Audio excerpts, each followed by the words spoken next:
नमस्कार, आर्यभट्ट टाइम्स में आपका स्वागत है, जहां आप जानेंगे बिहार की 19 जून की 7 बजे तक की सभी ताज़ा बड़ी खबरों के बारे में। उससे पहले एक नज़र सुर्खियों की ओर। महागठबंधन में सीटों की जंग, चेहरा तय लेकिन समीकरण उलझे। मनीष कश्यप की नई पारी जनसुराज से जुड़ने की तैयारी। चुनावी गणित में खान सर का एंट्री पॉइंट। शिक्षा में रिश्वत का सबक, बीई और रंगे हाथों गिरफ्तार। महागठबंधन जीता तो सीएम तेजस्वी ही होंगे, दीपांकर भट्टाचार्य का बड़ा बयान, कांग्रेस पर भी सवाल। बढ़ते हैं खबरों की ओर विस्तार से। महागठबंधन में सीटों की जंग, चेहरा तय लेकिन समीकरण उलझे। जी हां, बिहार विधानसभा चुनाव 2025 से पहले महागठबंधन में सीट शेयरिंग को लेकर घमासान मच गया है। सीपीआई माले ने फिर से 45 सीटों पर तैयारी की बात दोहराई है और तेजस्वी यादव को महागठबंधन का मुख्यमंत्री चेहरा बताया है। माले के महासचिव दीपांकर भट्टाचार्य ने कहा कि अगर गठबंधन जीतता है तो तेजस्वी ही मुख्यमंत्री होंगे। वहीं कांग्रेस के पिछले चुनावी प्रदर्शन पर भी उन्होंने सवाल खड़े किए हैं। ऐसे में गठबंधन में तालमेल और सीटों की साझेदारी पर सस्पेंस गहराता जा रहा है।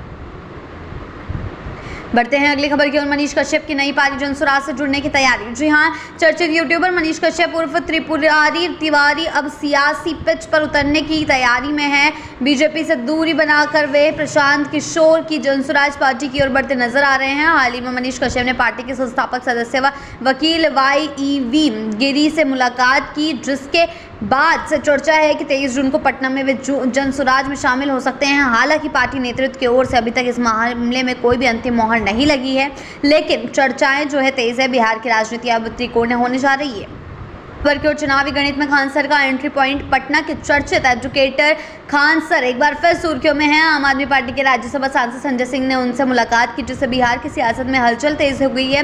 विधानसभा चुनाव से पहले आपने सभी 243 सीटों पर लड़ने का ऐलान किया है और इसी के बाद संजय सिंह खान सर के कोचिंग सेंटर पहुंचे। दोनों के बीच बिहार की शिक्षा व्यवस्था पर गंभीर बातचीत हुई। अब अटकलें लगाई जा रही कि खान सर पर राजनीति में कदम रख सकते हैं और आम आदमी पार्टी उन्हें चुनावी मैदान में उतार सकती है। अगली खबर की ओर। शिक्षा में रिश्वत का सबक, बीईओ रंगे हाथों गिरफ्तार। जी हां, बिहार के रोहतास जिले में शिक्षा विभाग में घूसखोरी का बड़ा मामला सामने आया है। विक्रमगंज में बीईओ सुधीर कांत शर्मा और उनके कार्यालय के लेखा सहायक सुभाष कुमार को शिक्षक से 14,600 रुपए की रिश्वत लेते हुए विजिलेंस की टीम ने रंगे हाथों गिरफ्तार कर लिया है। पटना से पहुंची निगरानी टीम ने यह कार्रवाई की, जिसमें बीईओ ने 7,600 रुपए और सहायक ने 7,000 रुपए लिए थे। इस खुलासा ने शिक्षा व्यवस्था की साख पर गंभीर सवाल खड़े कर दिए हैं। और मधुबनी समाहरणालय में आत्मदाह की कोशिश, मुझे कोई नहीं बचाया, आज जलकर मरूंगा। जी हां, मधुबनी समाहरणालय में बुधवार दोपहर अफरा तफरी मच गई जब एक युवक बाइक से परिसर में घुसा और कैरोसिन छिड़ककर आत्मदाह की कोशिश करने लगा। युवक की पहचान नागदह गांव निवासी मोहम्मद शकील के रूप में हुई है, जिसने पुलिस कार्रवाई में लापरवाही का आरोप लगाते हुए कहा, कोई मुझे नहीं बचाए, मैं आज आत्मदाह करूंगा। महागठबंधन जीता तो सीएम तेजस्वी ही होंगे, दीपांकर भट्टाचार्य का बड़ा बयान, कांग्रेस पर भी सवाल। जी हां, बिहार में अक्टूबर-नवंबर में संभावित विधानसभा चुनाव से पहले भाकपा माले महासचिव दीपांकर भट्टाचार्य ने बड़ा बयान दिया है। उन्होंने साफ कहा है कि महागठबंधन जीतेगा तो मुख्यमंत्री तेजस्वी ही होंगे, चाहे नाम घोषित हो या नहीं हो। उन्होंने प्रशांत किशोर को बीजेपी की बी टीम भी बताया है और जातीय जनगणना के साथ निजी क्षेत्र में आरक्षण की मांग दोहराई है। नीतीश कुमार पर तंज कसते हुए बोले, वो भाजपा की मजबूरी है, वरना हाईजैक क्यों होते। जी हां, भट्टाचार्य ने कांग्रेस की कमजोर जमीनी स्थिति पर इशारा करते हुए माले के लिए ज्यादा सीटों की मांग भी की है।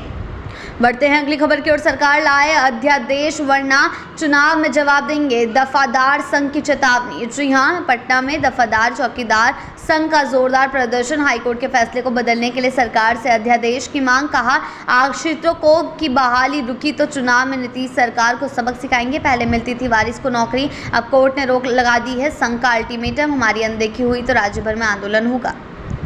बढ़ते हैं अगली खबर की ओर। तीनों जमाइयों को माला पहनाएंगे, तेजस्वी का तंज। पीएम मोदी के बिहार दौरे से पहले सियासी तीर। जी हां, पीएम मोदी के 20 जून को सिवान दौरे से पहले तेजस्वी यादव ने कर दिया सियासी हमला। बोले, प्रधानमंत्री पढ़ाई दवाई कमाई की बात नहीं करेंगे, वो तो गाली देने और भाषण देने आ रहे हैं। तेजस्वी ने तंज कसा तो क्या मंच से तीनों जमाइयों को माला पहनाएंगे। पीएम मोदी इस दौरे में 9,500 करोड़ की परियोजनाओं का शिलान्यास करेंगे, लेकिन विपक्ष पहले ही हमलावर मूड में है। बढ़ते हैं अगली खबर की ओर। 19 जून को राजद की बड़ी बैठक, मंगनी लाल मंडल की ताजपोशी तय। जी हां, लालू, तेजस्वी और राबड़ी समेत तमाम बड़े नेता रहेंगे मौजूद। बैठक में संगठन की मजबूती, अनुशासन और चुनावी रणनीति पर होगी चर्चा। प्रदेश अध्यक्ष पद के लिए मंगनी लाल मंडल की ताजपोशी होगी, जो अति पिछड़े समाज से आते हैं। बढ़ते हैं अगली खबर की ओर। निशांत राजनीति में क्यों नहीं, तेजस्वी का तंज भूंजा पार्टी रोक रही है। जी हाँ, तेजस्वी यादव ने नीतीश कुमार पर बड़ा हमला बोलते हुए कहा है, नीतीश के करीबी भूंजा पार्टी वाले मलाई खा रहे हैं और बेटे निशांत को राजनीति में आने नहीं दे रहे। तेजस्वी बोले, हम चुप है, लेकिन जेडीयू बीजेपी जितना गिरेगी बाद में एक एक का चिट्ठा खोलेंगे। बढ़ते हैं अगली खबर की ओर। मोदी ट्रंप बातचीत पर आरजेडी की चुटकी, संसद बुलाई है, देश एक स्वर में बोले। जी हां, पीएम मोदी और डोनाल्ड ट्रंप की फोन पर बातचीत पर राजद की पहली तीखी प्रतिक्रिया सामने आई है। सांसद मनोज झा बोले, विदेश सचिव वीडियो जारी कर रहे हैं, उधर व्हाइट हाउस कुछ और कह रहा है, दोनों में तालमेल की कमी है। मनोज झा ने कहा, अब वक्त है कि संसद का सत्र तुरंत बुलाया जाए, ये सिर्फ सरकार का नहीं पूरे देश का मामला है। पीएम ने ट्रंप से कहा, ऑपरेशन सिंदूर पर सहमति मध्यस्थता का यह डील नहीं थी। राजनीति से परे राजद ने कूटनीतिक पारदर्शिता और लोकतांत्रिक विमर्श की मांग की है। बढ़ते हैं अगली खबर की ओर। बिहार में घर बैठे करे वोटिंग, आ गई ई वोटिंग की सुविधा। जी हां, अब बूथ की भीड़ से छुटकारा, बिहार में पहली बार मिलेगी ई वोटिंग की सुविधा, खासतौर पर दिव्यांग, बुजुर्ग और प्रवासियों के लिए। सिर्फ रजिस्ट्रेशन और लाइव सेल्फी से पहचान, फिर घर बैठे डाल सकेंगे वोट। अब कुछ होगा एआई बेस्ड और पूरी तरह से सुरक्षित। बढ़ते हैं अगली खबर की ओर। बिहार में कलेक्ट्रेट की नीलामी का आदेश, जाने क्या है पूरा मामला। जी हां, मधुबनी कलेक्ट्रेट की नीलामी का खतरा, 4 करोड़ 17 लाख रुपए का भुगतान न करने पर कोर्ट ने कलेक्ट्रेट की नीलामी का आदेश। 15 दिनों के अंदर भुगतान न होने पर समाहरणालय की इमारत और भूमि की नीलामी शुरू कर दी जाएगी। यह मामला पंडौल को ऑपरेटिव सूत मिल और Radha Krishna export private limited के बीच लंबे समय से जारी विवाद से जुड़ा हुआ है। बढ़ते हैं अगली खबर की ओर। प्रशांत किशोर का दिलीप जायसवाल पर बात, सोशल मीडिया का भी नहीं जानते। जी हां, सोशल मीडिया की जंग में गरमा गया बिहार का सियासी पारा।